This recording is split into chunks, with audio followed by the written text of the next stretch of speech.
अस्सलाम वालेकुम प्यारे बच्चों। Class 7th subject Kashmiri lesson का नाम है सुया, पेज नंबर 19। आज करो यम लेसन हंद सवाल तो जवाब ٲखरस पे दिथ गोडनुकुय सवाल राज ऊंट वर्मन कैज ओस दिल मलूल रोजान। यानी राज ऊंट वर्मन बादशाह ओस यह कैज ओस दिल मलूल रोजान, परेशान रोजान। तिकैज प्रथ वरिय ओस वहरच मज वेथ आब हरान। यानी वहरातस मज ओस वेथ यथ नाव दरियाबस वनान, दरिया जहल मस अत ओस आब हरान। हद खुत ज्यादा आब ओस दूर दूर ताम जमीनस आवरावान तो सैलाबस शक्ल अख्तियार करान।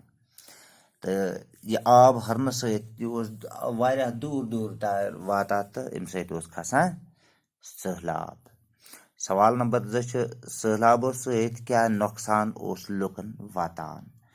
तो यमुक जवाब सैलाबो सत फसलस, मालस, जायदादस, लरन तो चारवाइन तबाही गसान। यानी सोन सैलाब सत गसान सोन यह फसल ओस, माल, जायदाद, चारवाई अत सरसी गसान तबाही।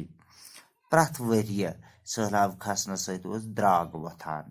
ये सैलाब प्रथ वरी खसान तो तम सत वथान द्राग ते। सवाल नंबर 3 सवालन हंद जवाब बोजित क्या वोन राजन।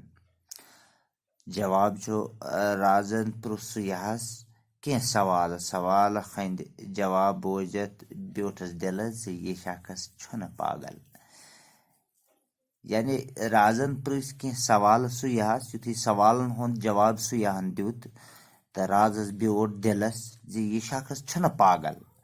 यानी यह शख्स हेक न पागल कि यह हेक जरूर कह नत कह रुतुय करित। राजन मसरव खजानन बर, यानी पन्ने खजानो मज तुलन दितन पोस सुयाहस दितन जे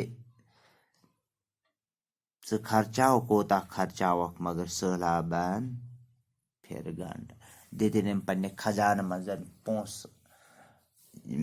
सुयाहस दोपस खर्चाव कोता खर्चावन मगर सैलाबन फिर गंड अमन कर रुट।